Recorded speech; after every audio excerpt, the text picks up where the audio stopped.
"You're not our father," my daughter snapped over breakfast. "We love Byron," my youngest added. "You're just extra," my wife said as I packed my bags. Then she dropped the final bomb: "I cheated on you the day we got married." And the WCI filed a lawsuit the next day. The trial was brutal. But a few days later, I woke up to 25 missed calls from my oldest daughter. And one message that stopped my heart. "Dad, call me back. Right now." My name is Jack Healy, and today I watched my wife with another man in my own bed. I wasn't supposed to be home yet. My business trip got cut short, and I thought I'd surprise her. I pulled into the driveway at around 3 p.m. and saw a strange black Audi parked like it owned the place. That should have been my first clue. Dakota always made guests park along the curb. I entered through the back door. Silence. Too quiet for a house with 2 kids and a wife who always played music when cleaning or cooking. I thought maybe they were out. But as I passed the stairs, I heard it. Low moans. The creaking of the bed. Her voice. Muffled, but unmistakably hers. I didn't storm up there. I didn't shout. I pulled out my phone and started recording. When I reached the doorway, they still hadn't noticed me. And I had a perfect view, my wife's bare back arched like a bow, her fingers gripping the headboard like she'd been training for this her entire life. That's what hurt the most. We'd been married 18 years. We had 2 daughters, Sheridan, 13, and Helena, 11. But I'd never seen her like this. Not with me. She was wild. She said things I didn't even know she knew. And the worst part? She looked happy. I stood there for minutes, filming, photographing, numb. It felt surreal, like I was watching some indie film about a man whose whole life cracked in two. She never noticed me. I didn't say a word. Didn't throw anything. Didn't pull the guy off her. I just turned and walked away. I drove to my office, running on instinct. Franny, my assistant of 15 years, looked up. She opened her mouth to say something, but I brushed past her like a ghost. Shut my door. Locked it. Sat at my desk and stared at the 2 baby photos I pulled from Dakota's nightstand drawer. She used to keep 4 pictures there. 1 family portrait. Our wedding photo. And 2 shots of the girls when they were little. Only the girls' photos remained. Ours, mine, had been shoved into the bottom drawer. Even while cheating, she'd left those baby pictures out. For him to see. What kind of twisted message was that? I dialed Andis. He answered like everything was fine. "Jackson, my man. What's up? I need your help." His tone changed instantly. "What happened?" "I came home early. She was with someone else. In our bed. I have photos. Video." Silence. "You want a divorce?" "No. I want more. I want to end her. I want her to remember this for the rest of her life." Andis let out a breath. "All right. I'll get my investigators on her. But you'll have to act normal.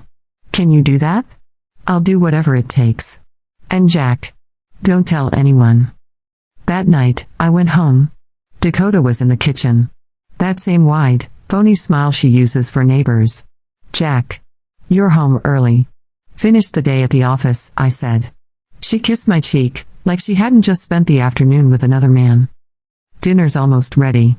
Nothing fancy. Didn't expect you. I'm not hungry." I started upstairs. The girls ran to me halfway. "Daddy." Smiling. Hugging me. Like nothing had changed. Maybe for them. Nothing had. I held them tighter than usual. Upstairs, everything looked spotless. The bed was made. Sheets fresh. She'd cleaned the whole crime scene. Except the missing photos, still gone. She caught me staring at the empty space. "Oh honey, I broke the frames while dusting. Took them to get fixed." I said nothing. Changed clothes. That night we ate dinner in silence. Usually, meals with the girls are noisy, full of laughter. That night, even they felt the tension. Dakota kept glancing at me. Nervous. She could sense it, something was wrong. But she didn't know what. Not yet. After the girls went to bed, I poured myself a whiskey and sat in my office chair. She called it the man cave, said it was embarrassing. But it was the only room in the house that still felt like mine. I had to summon every ounce of control not to lose it. Not yet. Not before I dropped the hammer. For the next few days, I played my part. Woke up early. Went to work. Ate her dinners. Hugged my kids. Slept beside her. She grew clingier each day, saying I love you 20 times before lunch. Complimenting my ties. Asking about my mood. It wasn't guilt. It was fear. She knew something was off. Just didn't know what. Franny knew something too. She kept staring at those baby pictures like they were haunted. One afternoon, she knocked on my door and sat down uninvited. You okay, Jack? I'm fine. Are you sure? I said I'm fine. She stood. If you ever need to talk. I ignored her. But I saw her eyes drift to those photos again. Then Andis called. Jack, you need to come in. I walked into his office. He looked like a man swallowing glass. We got everything. Surveillance. Audio. Photos. Texts. She's not just cheating. She's been cheating since before the wedding. I froze. With who? Byron Dubois. High school boyfriend. He's been bragging about sleeping with her the morning of your wedding. What? She told him you get sloppy seconds.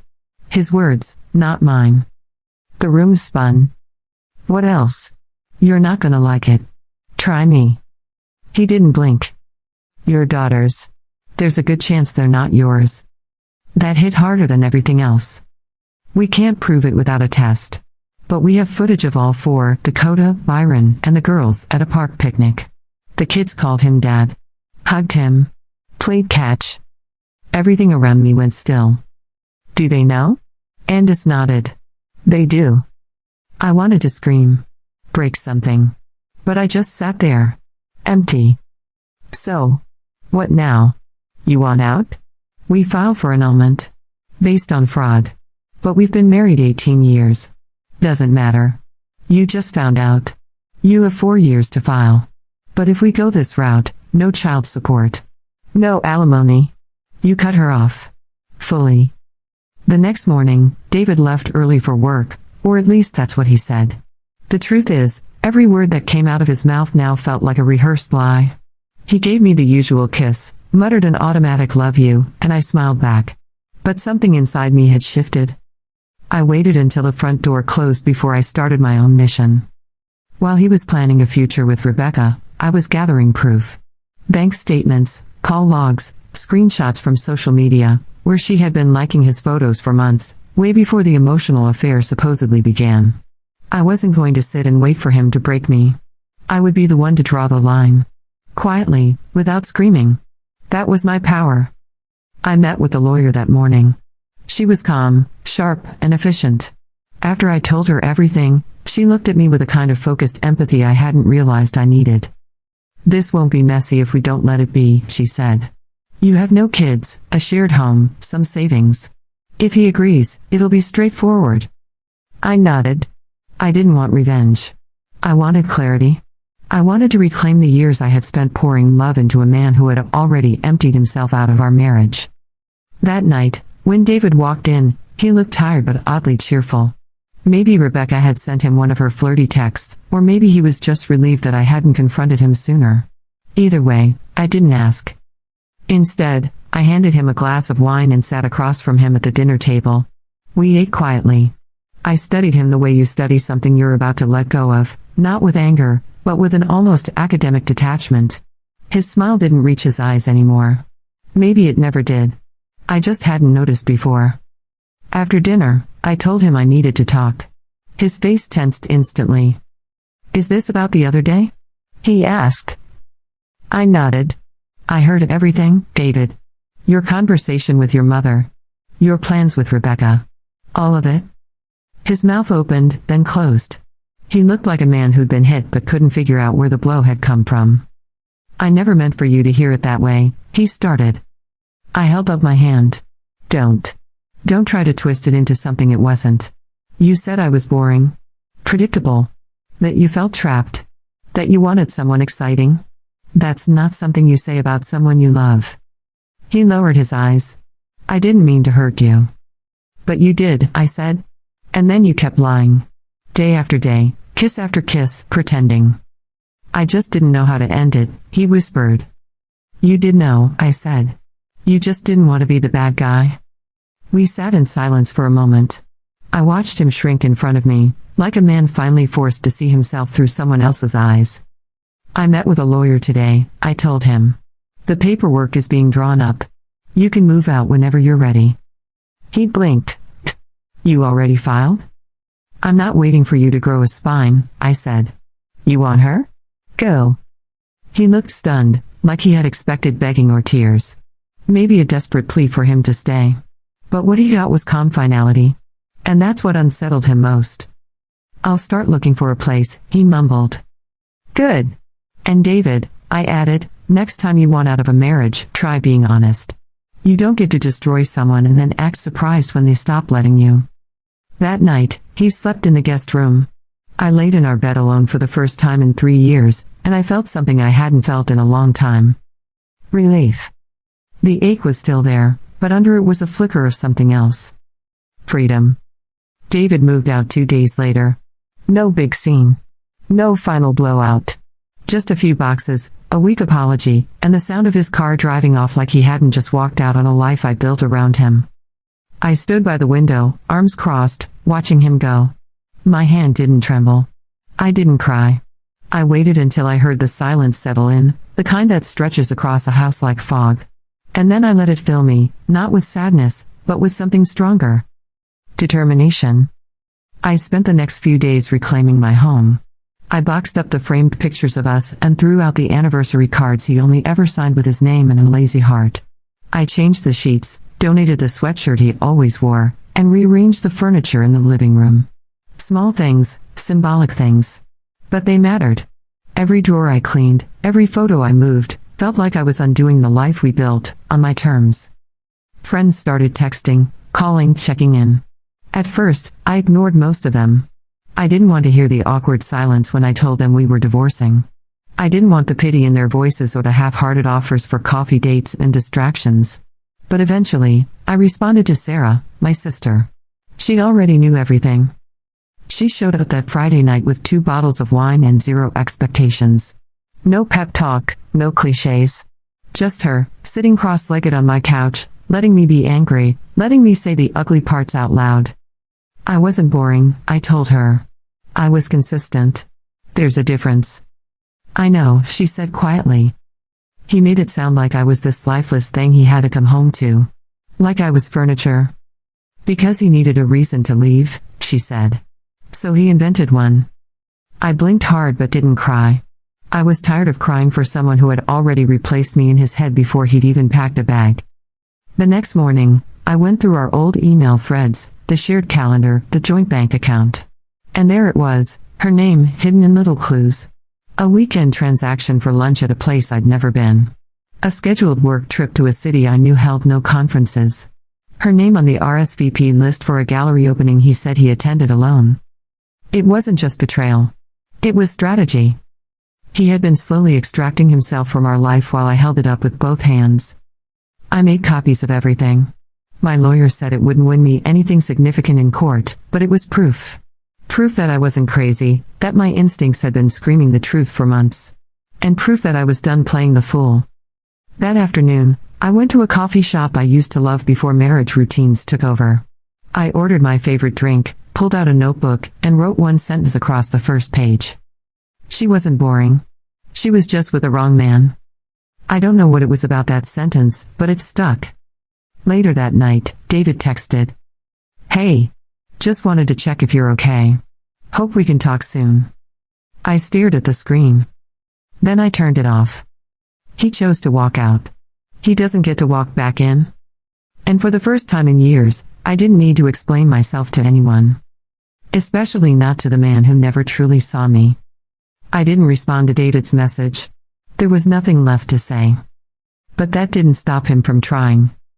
Over the next few days, he sent more texts. Some were casual, like nothing had happened. Just thinking about you. Hope you're eating. I forgot to grab my cufflinks, mind if I stop by this week? Others were heavier. I can't believe how fast this is all happening. Are you sure we can't talk this through? I didn't answer a single one. Because I knew the truth, he didn't miss me, he missed the version of me that made his life easy. The version that didn't ask too many questions, the one who believed every excuse, who smiled when he came home late, and took care of everything while he wandered off in search of excitement. He didn't want a partner. He wanted an audience. And I'm done applauding. On Friday, I returned to the office. My coworkers didn't know the full story, just that I had taken personal leave. But something about me must have shifted, because even my boss raised an eyebrow when she passed my desk. "You okay?" she asked, gently. I gave a small nod. "Getting there." She paused. "Well, when you're ready, I want to talk about that client lead position. We've had our eye on you." I blinked. The promotion. The one I had secretly dreamed about but always thought David would talk me out of. Too many hours, too much stress, not enough balance. Which really meant, not enough energy left for him. Now? There was no one holding me back. I smiled. "I'm ready." That night, Sarah came over again. She found me dancing around the kitchen, barefoot, cooking pasta to loud music. "Who are you right now?" She laughed. I shrugged. Someone who just remembered she loves her own company. We ate together, talked about travel plans, about maybe taking a weekend trip just for fun. No agendas. No guilt. Just two women reclaiming space in their own lives. Then, something happened. Around 10 p.m., I got a message from an unknown number. No name. Just a photo. Rebecca. In a restaurant I recognized, one David and I used to go to for anniversaries. She was wearing a red dress, leaning across the table, holding his hand. The caption read, "Finally, no more secrets, kiss mark emoji." No words. No explanation. Just a quiet, smug little dagger in the dark. I stared at the image for a long time, heart thudding, not from pain, but from something else. Pity. She thinks she won. She thinks she stole something valuable. But what she has is a man who lies, a man who cheats, a man who runs from boredom instead of facing himself. Let her have him. I blocked the number, deleted the photo, and went to bed with peace in my chest. Let David miss me in silence. Let him scroll through old photos and wonder when I stopped smiling like that. Let him replay the sound of my voice in the dark. Let him come home to someone else and realize he traded gold for glitter. Because I'm not the one who lost. He is. The divorce papers were signed on a quiet Tuesday morning. No drama. No final showdown. Just two people sitting across from each other, pens in hand, pretending they hadn't once shared dreams, a mortgage, and 1,000 small routines that made up a life. David didn't say much. He looked tired. Older. Like someone who was realizing too late that freedom doesn't feel like freedom when it's built on betrayal. He tried to meet my eyes a few times, but I kept them on the paper. I wasn't doing this for closure. I was doing it to reclaim everything I gave away in silence. After the appointment, I walked out of the building and let the sunlight hit my face like a clean slate. There were no tears. No second thoughts. Only relief, pure and sharp. I drove straight to my favorite cafe, the one I used to avoid because David didn't like the coffee, and ordered something he always said was too sweet. I sat by the window, watching people walk by, and realized how quiet my mind had become. No more wondering if he was lying. No more checking my phone for signs of affection that never came. No more begging a ghost of a man to come back to the marriage he abandoned long ago. A notification popped up on my phone. Instagram. I hadn't checked it in weeks. Curiosity got the best of me. David and Rebecca had gone public. Photos of them on a weekend getaway. Holding hands. Kissing under string lights. A caption that read, "Starting our forever." I stared at the screen and felt nothing. Because I knew something she didn't. David was good at beginnings. He loved the spark, the thrill, the illusion of something new. But he didn't know how to stay. He didn't know how to grow with someone. He didn't want a real life, he wanted a fantasy. And when that fantasy starts to feel like work, like commitment, he'd leave her too. Maybe not today. Maybe not even this year. But it would come. Because that's who he is. And now? That's not my problem anymore. That weekend, I packed a small suitcase and drove to a cabin a few hours away. No signal. No noise. Just trees, wind, and the sound of my own breath. I took long walks. Slept in. Read an entire book in one sitting. And for the first time in years, I didn't feel like I had to be anything for anyone. Not the good wife. Not the calm mediator. Not the woman trying to fix something alone. Just me. When I came back, I found a letter from David in the mailbox. Handwritten. I didn't open it. I didn't need to read regrets dressed up as apologies. He made his choices. And I made mine. Rebecca got the man. I got my peace. And trust me, I won. It's strange how quickly life adjusts to absence. The silence that once felt unbearable became my sanctuary. No footsteps in the hallway. No forced small talk over dinner. No fake smiles hiding disinterest. Just peace, and the quiet rediscovery of who I had been before I was somebody's wife. A week after the divorce was finalized, I received a text from an old college friend, Megan. She wrote, "Saw the news. I'm sorry. But also, I never liked him." I laughed.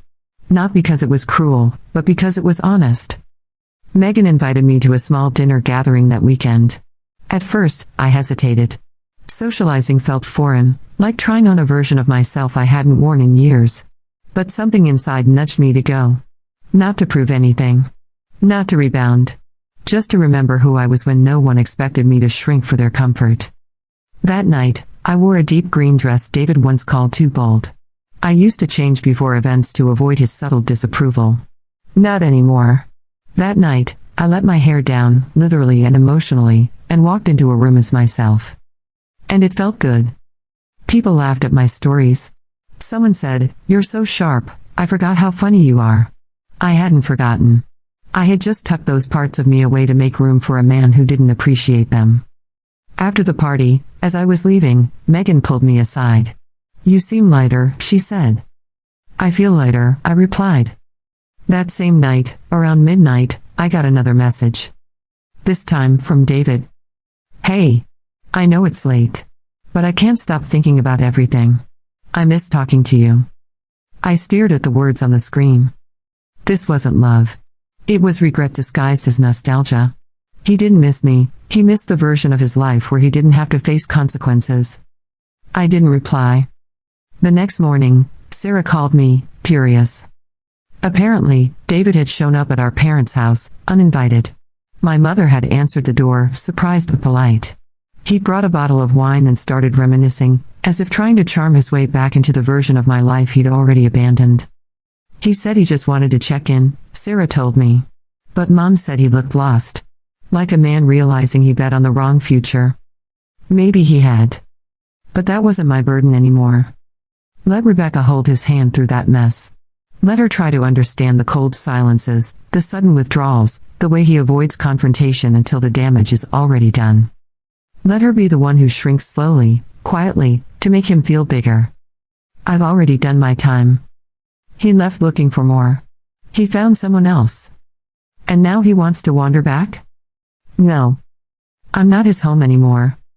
I don't live in the ruins he left behind. Because while he traded loyalty for excitement, I built a life no one could shake. Not even him. The next few weeks unfolded like soft waves, steady, healing, quiet. I was no longer waking up with dread or rehearsing conversations in my head. My mornings belonged to me now. I drank coffee without waiting for anyone's approval. I left dishes in the sink without guilt. I slept diagonally across the bed, taking up space for the first time in years. And I started writing again. Before David, I used to keep a journal, pages filled with thoughts, ideas, little dreams I never said out loud. After we married, the entries grew shorter. Until they stopped altogether. There wasn't room for my inner world when I spent all my energy holding his together. But now? The words came back like muscle memory. One afternoon, while organizing the guest room, I found a dusty box of my old sketchbooks. I sat on the floor flipping through them, recognizing the girl who once drew for hours without looking at the time. That night, I ordered art supplies. David used to say painting was a waste of time. You could be doing something productive, he'd mutter. He never understood that not everything beautiful needs to serve a purpose. I lit a candle. I played music. I painted until 2 in the morning, and when I finally stepped back, my hands were stained, my soul light, and the canvas looked like something alive. The next day, He called. I didn't answer. An hour later, a message came through. I know you don't want to hear this, but I made a mistake. Rebecca and I. It's not what I thought. She's amazing, but we're not aligned. I didn't realize how much you handled, how much you gave. I'm sorry. I didn't even blink. Of course she wasn't what he imagined. Because people like David fall in love with fantasy, not reality. And when that fantasy stops applauding, when the effort is no longer effortless, they panic. He thought I was boring because I was consistent, thoughtful, steady. What he called dull was actually the glue that held our life together. And now that he'd lost it, he finally noticed the cracks. But here's what he didn't expect: I didn't break. I became the flame. That weekend, I went hiking with a group from my new therapy circle. There was one moment, standing on the edge of a cliff overlooking a valley, where the wind hit my face and the sun broke through the clouds, and I felt whole. Not healed. Not yet. But alive. And that was enough. On the way back, one of the women asked what I was going to do next. Anything I want, I said. Because I'm not the abandoned wife in someone else's story anymore. I'm the woman who rose from the ashes. And this time, no one's going to dim my fire. The thing about healing no one tells you is that it's quiet. There's no big moment when the pain disappears. It just softens. Like the background noise fades, and you start to hear your own voice again. A month after David moved out, I stopped checking his social media. Not out of strength, but because I didn't need to anymore. Whatever he was doing with Rebecca, whether they were happy or crumbling, it had nothing to do with me. I no longer lived in that world. One evening, as I was leaving a pottery class, something I'd always wanted to try but never had time for, I saw him. Standing outside my car, hands in his pockets, shoulders hunched like a man who hadn't slept in weeks. Hey, he said, voice low. Do you have a minute? Part of me wanted to walk past him. But I didn't. Not because I owed him anything, but because I needed to see, face to face, that I was free. I've made mistakes, he started. I let something good rot because I didn't know what I had. I thought excitement meant love. I was wrong. I didn't speak. I let the silence do what my words couldn't. He kept going. Rebecca's not you. She's beautiful and spontaneous, but she doesn't. She doesn't see me the way you did. And I hate myself for not realizing what I lost until it was gone. There it was. The apology I used to cry for. Too late. Too rehearsed. Too convenient now that his fantasy had failed. I looked him in the eye and said, "You didn't lose me, David. You gave me away. Carefully. Deliberately. You walked me to the edge and let me fall while you ran toward someone else." He winced. I didn't mean for it to go like that. But it did go like that, I said. And I survived. I rebuilt without you. And I'm happier than I ever was begging for scraps of love you didn't want to give. He looked down at the pavement. I was hoping maybe, someday. No, I cut him off gently. There's no someday. Not for us.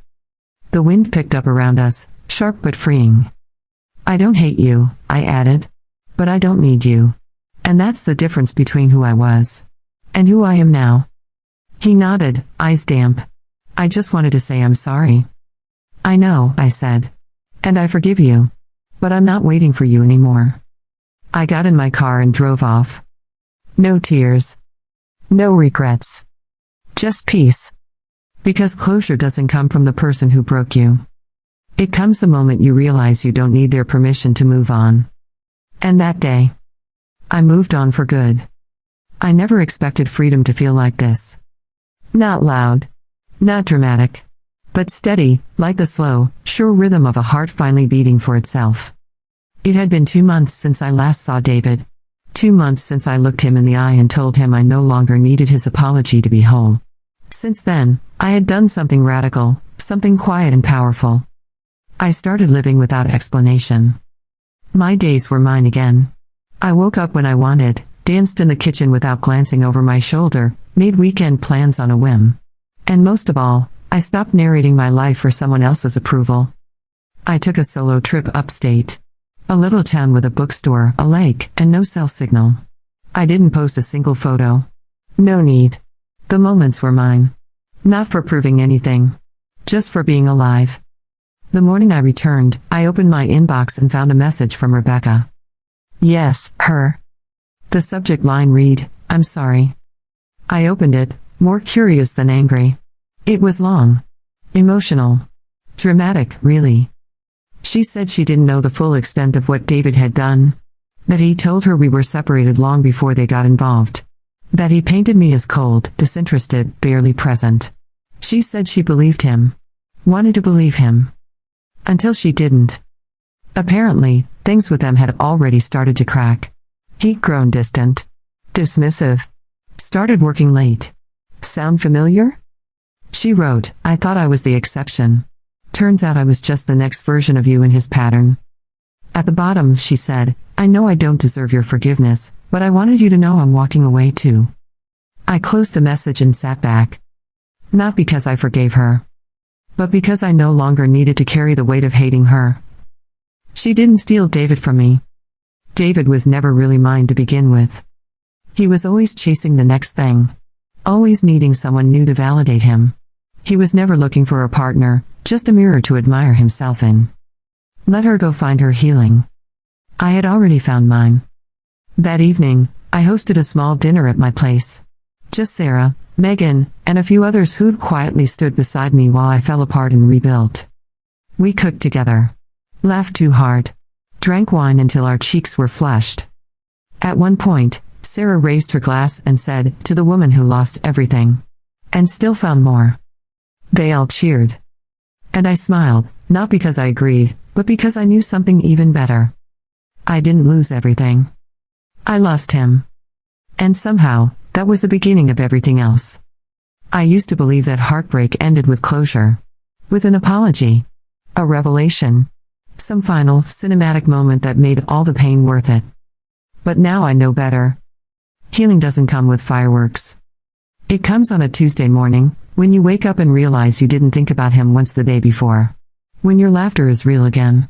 When you look in the mirror and see someone you actually recognize, someone you like. It's been 4 months since David walked out of my life, chasing excitement and illusions.